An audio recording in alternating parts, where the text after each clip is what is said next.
ലക്ഷ്മിയാണ് from radio mango 96.2. ഞാനിപ്പോൾ ഉള്ളത് കൊച്ചിയിലാണ്. കൊച്ചി മെട്രോന്റെ അടുത്താണ്. ഈ വരുന്ന 17th കൊച്ചി മെട്രോന്റെ ഫോർമൽ ആയിട്ടുള്ള ഇനോഗ്രേഷൻ. അതിനു മുമ്പായിട്ട് കൊച്ചി മെട്രോ എക്സ്പ്ലോർ ചെയ്യാനായിട്ടാണ് നമ്മൾ ഇന്ന് പോകുന്നത്. യാത്രക്കാരുടെ ശ്രദ്ധയ്ക്ക് മെട്രോ ട്രാക്കിലൂടെ നടക്കുന്നതും കുറുകെ കിടക്കുന്നതും ശിക്ഷാർഹമാണ്. കൊച്ചി മെട്രോ ഈ ജൂൺ 17 ഇന്ത്യൻ പ്രധാനമന്ത്രി നരേന്ദ്രമോദി ഉദ്ഘാടനം ചെയ്യുന്നു.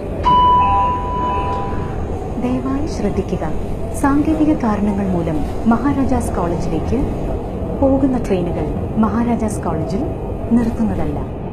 ടിക്കറ്റ് സംവിധാനം QR കോഡ് സ്കാനിംഗ് വഴിയാണ്. മൾട്ടിപ്പിൾ യാത്രകൾക്ക് വേണ്ടിയിട്ടുള്ള സ്മാർട്ട് കാർഡുകൾ 17 പ്രധാനമന്ത്രി ഇനോഗ്രേറ്റ് ചെയ്യും.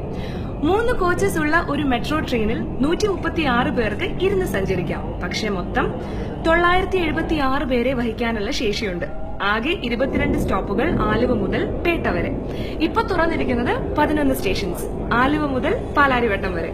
ഈ ദൂരം 20 മിനിറ്റിൽ കവർ ചെയ്യും. 35 മുതൽ 40 km/h വേഗതയിലാണ് കൊച്ചി മെട്രോ സഞ്ചരിക്കുക. പക്ഷെ മാക്സിമം സ്പീഡ് 98 km/h. ഇപ്പൊ കൊച്ചി മെട്രോയുടെ സാരഥികൾ 7 വനിതകൾ അടങ്ങുന്ന ഒരു ടീമാണ്. പക്ഷെ ഭാവിയിൽ ഡ്രൈവർലെസ് ആയി പ്രവർത്തിക്കാനുള്ള ക്ഷമത കൊച്ചി മെട്രോയ്ക്കുണ്ട്. മെട്രോ നഗരങ്ങളിൽ മെട്രോയും നഗരഗതാഗതവുമായി ബന്ധിപ്പിക്കുന്ന ഫീഡർ ട്രാൻസ്പോർട്ട് സാധാരണയാണ്. പക്ഷെ ഇന്ത്യയിൽ ആദ്യമായി മെട്രോയും നഗരത്തിലെ ജലഗതാഗതവുമായി ബന്ധിപ്പിക്കുന്ന ആദ്യത്തെ മെട്രോ ആണ് കൊച്ചി മെട്രോ. കൂടാതെ മെട്രോ ഉപയോഗിക്കുന്നവർക്ക് ഫ്രീ സൈക്കിൾസും തരപ്പെടുത്തിയിട്ടുണ്ട്. എനർജി എഫിഷ്യന്റ് ആണ് കൊച്ചി മെട്രോ സ്റ്റേഷൻസ്. പ്രവർത്തിക്കുന്നത് സോളാർ പവറിൽ. കൂടാതെ മെട്രോ ബ്രേക്ക് ചെയ്യുമ്പോൾ ബാറ്ററി ചാർജ് ആവുന്ന സംവിധാനവും. എല്ലാ സ്റ്റേഷനുകളുടെയും ഭംഗി വർദ്ധിപ്പിക്കാൻ തീമാറ്റിക് റെപ്രസെന്റേഷൻസ് ഉണ്ട്.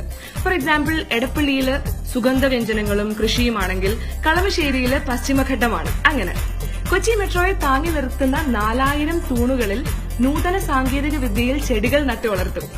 സ്റ്റേഷൻസ് എത്തുന്നത് അറിയാനുള്ള മാപ്പും കൂടാതെ LED ഡിസ്പ്ലേയും ട്രെയിനിനകത്തുണ്ട്. ഇറങ്ങേണ്ട സ്ഥലം എത്തുമ്പോൾ സ്റ്റേഷന്റെ പ്രത്യേകതകൾ ചിത്രസഹിതം വലുതായി കാണിക്കും. ലണ്ടൻ അണ്ടർഗ്രൗണ്ട് മെട്രോ അതാണ് ലോകത്തിലെ ആദ്യത്തെ മെട്രോ. 1890 ഇനോഗ്രേറ്റ് ചെയ്തത്. ഇന്ത്യയിലെ ആദ്യത്തെ മെട്രോ 1984 കൊൽക്കത്തയിൽ ഇനോഗ്രേറ്റ് ചെയ്തത്. 7 മെട്രോസ് ഉണ്ട് ഇപ്പൊ ഇന്ത്യയിൽ ആകെ മൊത്തം. 8ാമത്തേതാണ് നമ്മുടെ കൊച്ചി മെട്രോ. ഈ 17th കൊച്ചി മെട്രോയുടെ ഇനോഗ്രേഷൻ. മെട്രോ മൊത്തം ചുറ്റി കണ്ടല്ലോ അല്ലെ അതിനു മുമ്പായിട്ട്. This is Lakshmi from radio mango 96.2.